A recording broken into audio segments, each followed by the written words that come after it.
In today's video, I'm going to channel my inner Bob Ross and show you all how to build a ton of happy little trees in Terraria. Pines, birch, cherry blossoms, other fruit trees, and more lie up ahead, so let's jump straight into it.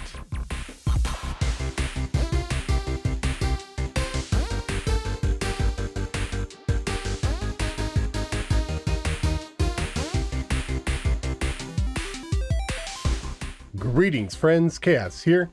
I wanted to bring you all a bit of a different video today, breaking up the Pylon Redux series a little bit to give all of you and myself some variety with a build tip video. So today I'll be showing you a bunch of different tree styles that you can add to your Terraria builds. A few weeks ago I made a short where I showed you all how to build a pine tree. Today I'll be expanding on that, but I'll also be building a lot of other tree types to help expand your landscape decor. We have a lot of nature to cover today, but we'll be back with the Shimmer Pylon soon. So if you want to help the channel grow and to help make sure that you catch future videos, be sure to subscribe, and while you're down there, leave a like and comment telling me what you all think about today's tree, and if there are other tree types you'd like to see in the future. And if you'd like to help support the channel in a more direct way, please consider checking out my Patreon for various different rewards, from access to my Discord server where we could chat directly, to my upload schedule, your name in the credits, a shout out, or even my world downloads. Now, let's get started with the pine trees. These are surprisingly simple. All you need is some pine tree block, pine tree wall, rich mahogany fence, ebonwood fence, brown paint, and some actuators. To kick us off, I'll go ahead and build the pine tree that I did in the short, and we just start with a row of rich mahogany fence and then a row of ebonwood fence on top of it. You can make this however tall or short you want it to be. I typically vary it a little bit just to get every tree looking different. We'll turn our paint sprayer off at this point, and we'll just place a row of pine tree blocks at the very bottom where the two fences meet, and then all the way up to the top with a couple above the fences. Then I'll just take some pine tree blocks and we'll kind of make an egg shape for this tree. That's the one that I did in the short at least. Then we just fill in that area, and we'll take our pickaxe, and anywhere that we have a long area of flat blocks like this, we'll just break a little bit of it to vary the tree's shape a little bit, and we'll break some inside as well, which will reveal some of the bark in the middle. Then we'll take our pine tree wall and place some of it wherever those broken gaps are, and this is going to let some light in but also leave leaves in the tree. And anywhere where I could see the fence connecting to the wall, if I don't like that, I'll replace the fence with the wall. But alternatively, if you wanted to leave a fence in there for a bit more light and to see more of the bark, you could just use the rich mahogany fence because it doesn't connect quite as obviously as the ebonwood fence does. When they connect, it's kind of a little bit subtle. With the ebonwood, since it's thinner, you get these longer side bits right there. And I'll also make sure to place some of this pine tree wall around those gaps that we broke on the sides, and maybe poking out a little bit here and there as well, just to vary the tree shape a little bit more. Then at this point, if you like the tree like this, just leave it like this, but obviously it's going to be solid. And if you want it even darker and fully in the background, just go ahead and actuate it. And that's how to make the pine tree that I showed you in the short. Now this is probably something close to maybe a dragon spruce, but using the same technique and also one other type of wall, we can make several different types of fir and spruce trees. So now I'm going to build a quick triangular shaped pine tree, like more of the Christmassy style that you might see, or what you might be used to seeing. This is going to be a bit of a wider tree, so I'm going to use a thicker wall, and in this case I'm using living wood wall. Then once again I'm just going to run some blocks up the center of it, and I'll go a little bit higher for this one because the wall's a fair bit wider. And then from here I'll just work on making a triangle shape. And when I do this, I don't want it to be perfectly symmetrical because you wouldn't really see that in a tree unless you were to manicure the tree yourself. So I'll try to vary the shape a little bit as I go.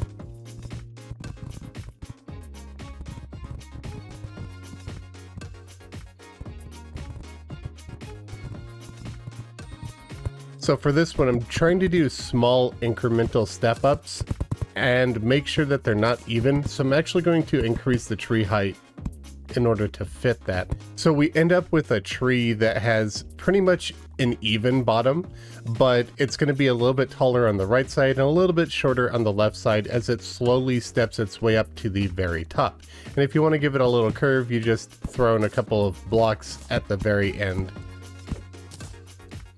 But I'm going to leave it without because we got a little bit of a twist on this one. Then usually I like breaking out that bottom one, but that's completely optional for you.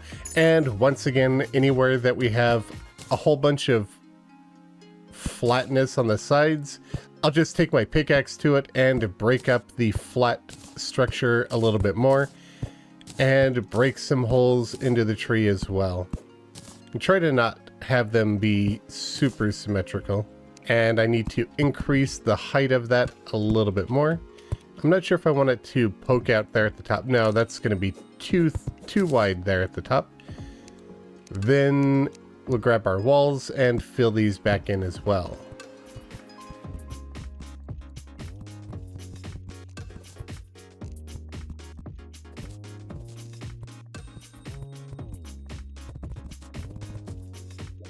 And I like to have my pine trees dark, so I'm going to actuate this one as well, but again, you don't have to. Since we're using walls for the base, you could still walk in front of it just fine. And here we go. This one's probably more akin to a Norway spruce, but there are other kinds of pine trees that we could build. If we take basically the Norway spruce and we make it really short and basically put this bottom against the floor,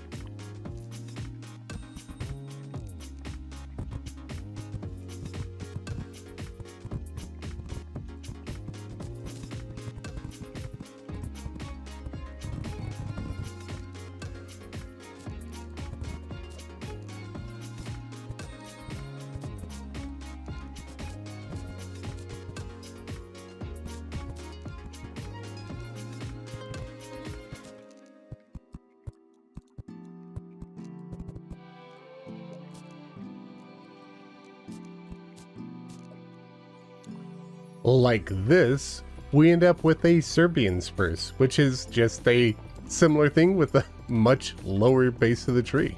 Alternatively, we could do something like the dragon spruce and make it really thin. And if I were going to do that, I would just use some ebonwood fence all of the way up instead of rich mahogany, then build a much thinner tree.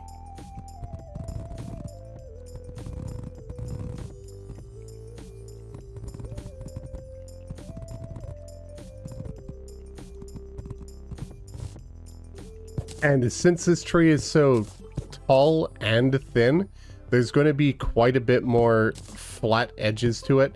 So we'll make sure to break quite a few of the blocks around here to vary it a fair bit more.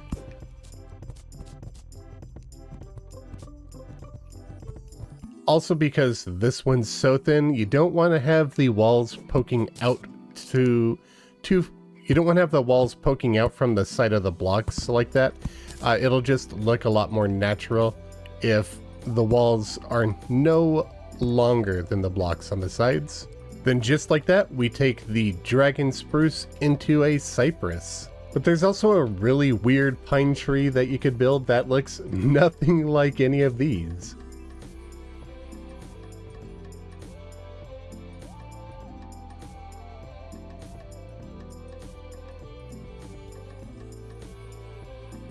And this weird ball-shaped pine tree is called the bird's nest spruce. So that's quite a few tree varieties that we can get just from one style, but that's not all that I want to show you today.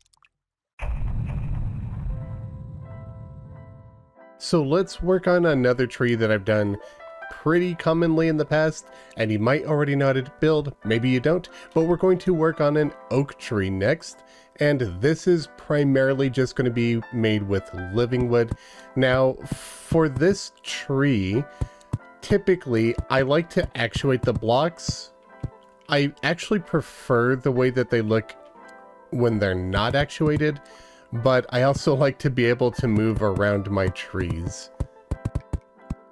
So I will have my actuation device turned on, and I'll be placing actuators in this as I build. Now, I'm trying to avoid something like this where we have a flat line of dirt with a flat line of wood. Normally, if you were to not actuate everything, it would look just fine. You could even blend the wood into the dirt a little bit more, but when you actuate it, it really pops out, as you can see. So usually what I like to do at this point is break up a little bit of the wood and then just hammer it into a really odd, rough shape. Then we can replant the grass, which for some reason unshapes the blocks. I've never really understood that, but it does. Then between them, I like to use a wall that kind of matches what we've got going there. And in this case, I'm going to be using Feywood wall. It's a little bit lighter, but you could also use other options if you want. The living wood wall looks pretty good too. My only gripe with living wood in particular, it's kind of got dark vertical lines between each row when you've got it in bulk. It kind of looks like there's dark lines running up it. If it weren't for those dark bits, I would love this wall even more, but that's what it looks like. Actually, I think I'm just going to go with that because I'm being lazy and this is already down. I'll also place a couple down into the dirt like this to give it a wider base. Now, I don't like hammering blocks that are actuated because it usually takes more hammer swings, so I'm not going to actuate the rest of the tree until I've finished filling it in. When it comes to shaping trees, it usually helps if you're not used to building a lot of them to just have an image sitting around. Images of real trees can be helpful, but I also find that if you have pictures of like art of 2D trees or pixel art of trees, you're not copying them one-to-one, you're just kind of getting the general shape and vibe of the tree as you build. But having a reference image to work off of can be extremely helpful. And the tree will always look weird until you start sloping the blocks.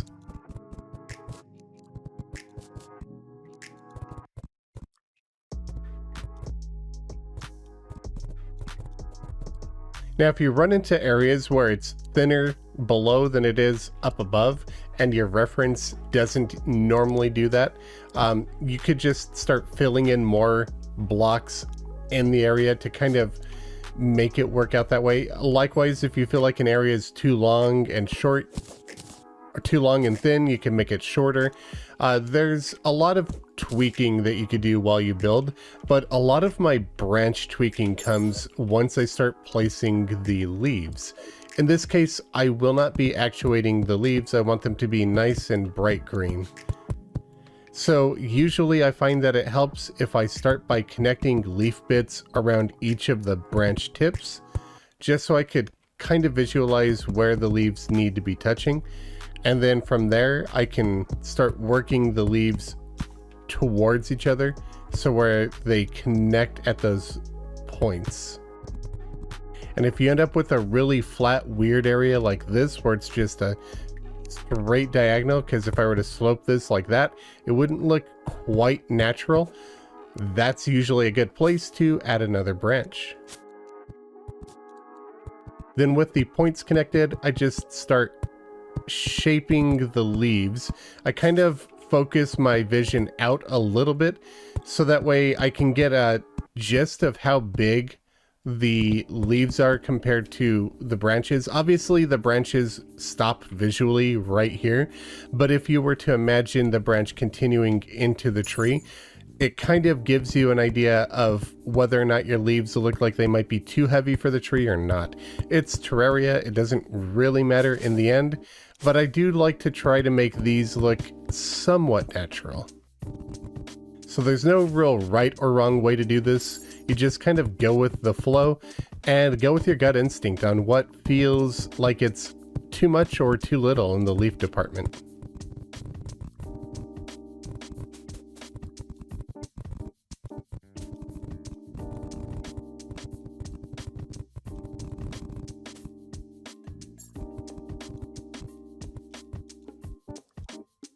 So for an oak tree, you kind of want to avoid really long flat segments. Like if you were to have leaves come out like this, you kind of want to avoid really long flat segments and make it more round generally.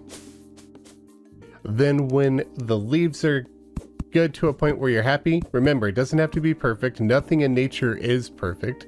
So you perfectly okay leaving things looking rough and uneven. Actually, it's better that way, unless you're trying to go for a manicured tree, which we will talk about later on in the video. We start taking our hammer and sloping things. For the tops of blocks, I like to use both slopes and half, and there's no real rhyme or reason to why I do that or how I do it. I just, once again, go by my gut. I kind of focus on the overall look of the tree and see if the shape is looking natural or not, or what feels natural to me. It's all about my gut instinct for this, and you should just trust yours. The trees will never look perfect, but nor should they. They're trees. So as with what we did with the pine trees, if you want to get rid of some of the shadows, you could start breaking in some segments within the dark spots and bring some light into them. Then we'll grab some living leaf wall and we can place them on 3 or 4 of the sides of those gaps. If we do 4 sides, it'll automatically fill in the center. And if that happens, you just take your hammer and you break out the middle. It'll pretty much leave the area completely dark, but let sunlight in. But if you want a visual air gap, I would just go with 3 sides because sometimes you'll be able to see through the tree. Other times you won't. Alternatively, if you wanted to make it look like there are some branches weaving through here, you could take some ashwood fence and you could work this through some of those gaps as well. Then when you go to place leaf walls around them, just make sure to not place it directly over the top, and the branch bits will pop out in front of the leaf bits like that. Now we have a bunch of really square holes there, and if that bothers you, you could just take your hammer around the sides or corners of them and just hammer in some slopes or half slabs and just kind of vary the texture of those gaps in the leaves. Now we're going to use the living leaf wall to fill in a lot more of this tree. So anywhere where it looks like I'd want a little bit more depth, like maybe on the underside of this a little bit, and we'll do the same over here just a tiny bit as well. And then I might want this tree to look a little bit more full in the background like this, and a little bit more full on the top as well. I usually like to have a part of the oak tree that's higher up on the background than it is in the foreground.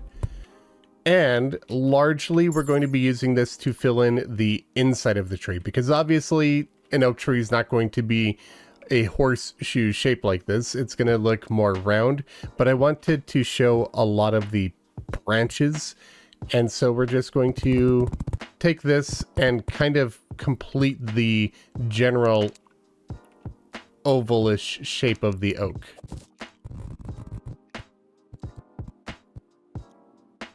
Now this is looking pretty good, but if you want to vary the block and wall variety, you could take some things like green paint and green mossy wall and just kind of weave these in. For these, I feel it looks better when it's inside of the tree area. I did not mean to place one exactly there, but I feel like it looks better inside of the tree rather than on the top of it.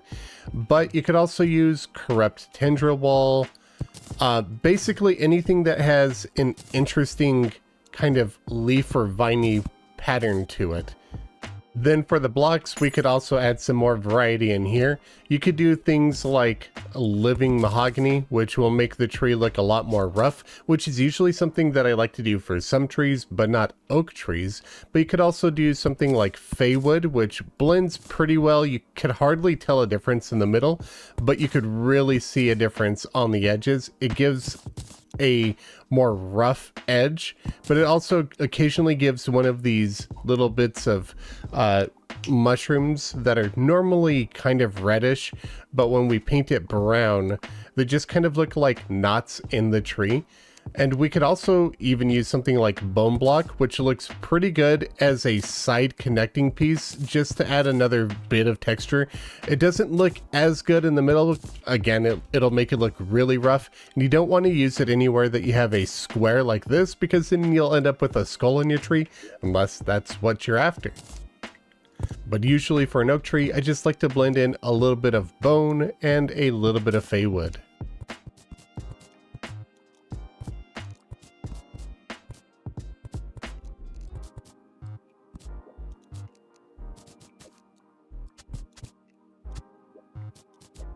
Now, if you're building this in an area that you don't need to walk around the tree, I think it looks better when it's not actuated, but if you want to be able to walk through it, you can go ahead and actuate it as well. I'll also be talking about another thing we could possibly do in terms of making trees that we could walk in front of in a little bit, actually. But let's just leave this one like this for now. We've got an oak, and let's move on to the next tree. For the next tree, we're going to kind of be combining the oak with the spider nest pine, and we're going to create a line of wood right here, and we're just going to build a small green leaf tree, which will be a fruit tree in the end. And we'll just want this roughly ball shaped. It doesn't have to be too big. It doesn't have to be too perfectly round either.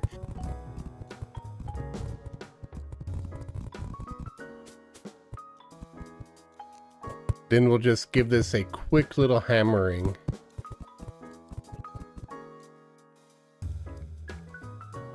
Now, before we go and start punching holes in this to make it a bit brighter, we're actually going to make this a fruit tree, and we're going to do this with some pumpkin, the block, and with red paint. And when we paint these, they're going to end up looking like, well, I was going to say little apples, but they're actually quite large.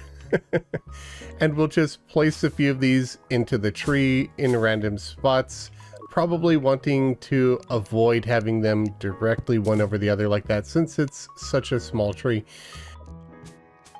Maybe just a half dozen of these or so will do. We'll also have a couple hanging on the bottom. Now, as you can see, we've got the holes there you can see gaps in, but since there's blocks, it's not actually letting any light in. So where we'll want to take our hammer is next to these apples and just slope around them to bring in some light into the area and make those apples pop out even more. Don't want to hammer directly above them, because then the apple will cling to the block and it will no longer look like an apple, unless you want to go with like a slope like that.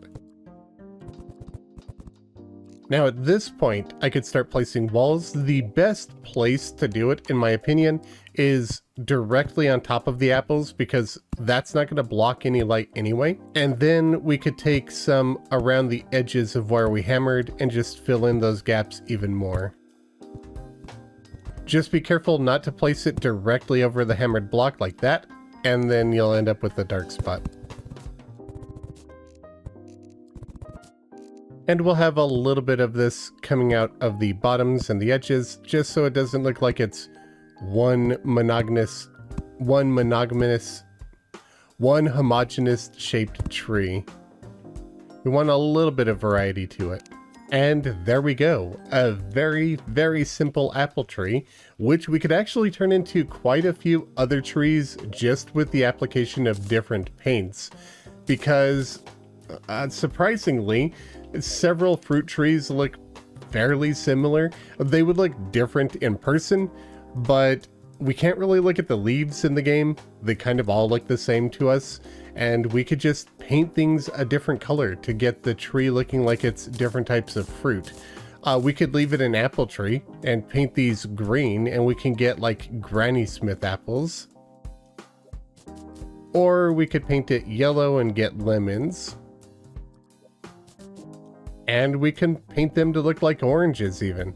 The trees all look fairly similar anyway, so I think all of these work surprisingly well. So you could use this one technique to get a few different kinds of fruit trees to match what you're going for.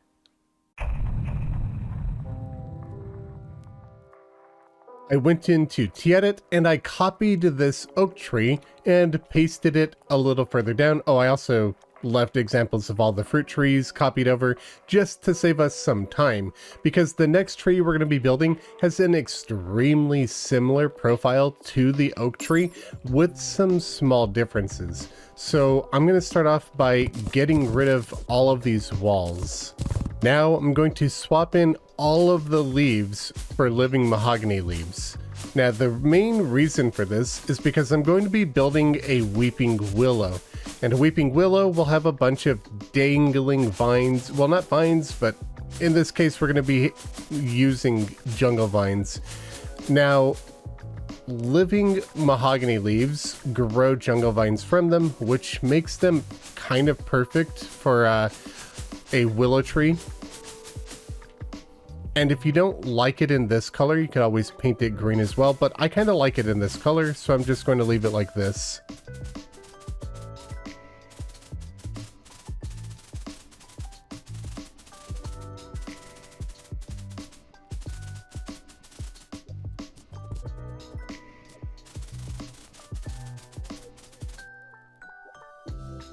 Then from here, we need to get a whole bunch of vines to grow, which means we are just going to unfreeze time, speed it up, and let things grow for a little bit. It'll take quite a few minutes for this to grow, even with sped up time, but it'll be worth the wait in the end.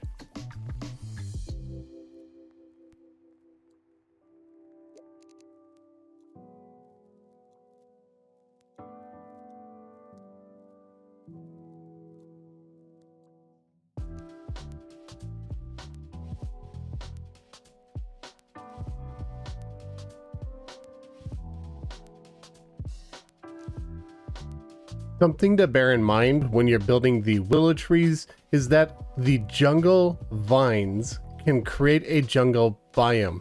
It's not the leaves that do it. You won't get it from any of the living mahogany leaves, as you can see, but the vines do create a jungle. So if you want to do a bunch of willows, you're probably going to end up with a jungle. If you don't want the jungle, you'll have to limit the number of vines that you get. But now our willow tree has its vines grown from it.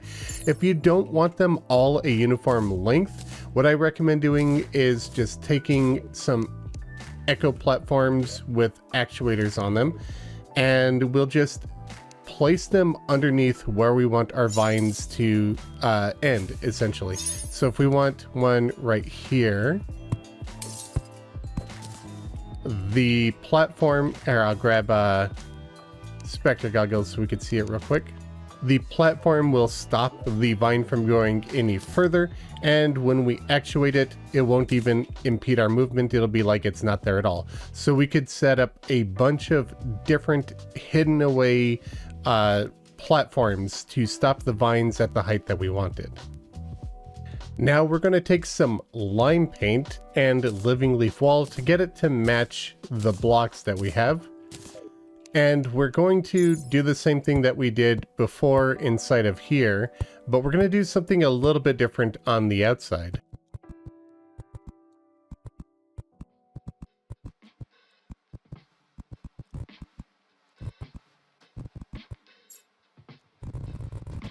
So instead of doing a bottom like this, like we did for the oak, what we're going to do is emulate the vines that we have growing off of the bottom of the tree. So we're just going to take lines of the leaves and not place them too close together. And we'll just run a living leaf wall at varying different heights all the way down, with at least a gap between each of them.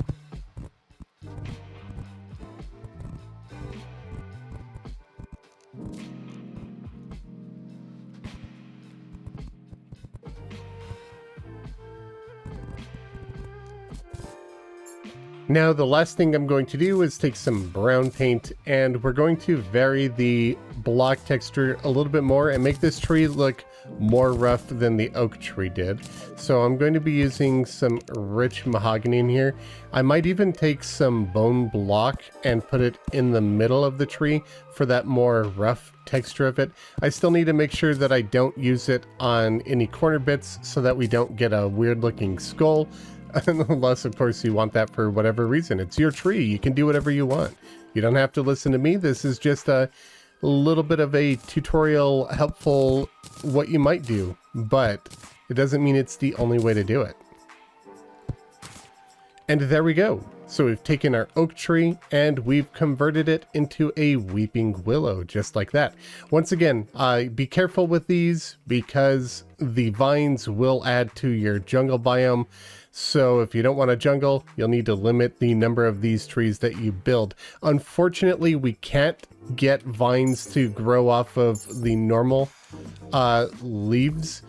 Technically speaking, you could use grass block in here and get grass vines, but the grass block won't blend with any of the leaves and it might look a little weird. I haven't experimented around with it, but it should technically be possible. Editing Khaios here. I just finished fully editing the video, and in total, the tree tutorial came out to being over an hour long. I don't mind that length for build videos, but for build tip guides, I prefer to keep things not much longer than 30 minutes and preferably smaller than that. There are about 10 more tree styles that I want to show you all, but I've decided to break this video up into a two-parter. So check back tomorrow for the second half, where I'll be showing you all how to build acacia, baobab, birch, juniper, cherry blossom, and a bunch of topiary trees. Be sure to subscribe so you're more likely to catch that video. And don't forget to check my Patreon if you want to help support the channel in a more direct way. A special thanks to my biggest supporters for the month, Kasu, Slathazar Porb, Pombo, and Matthew Sedgwick. And be sure to check out my channel artist, MythicalWater, linked in the description below. Thank you all very much for watching. Be back soon with a new video. Happy building!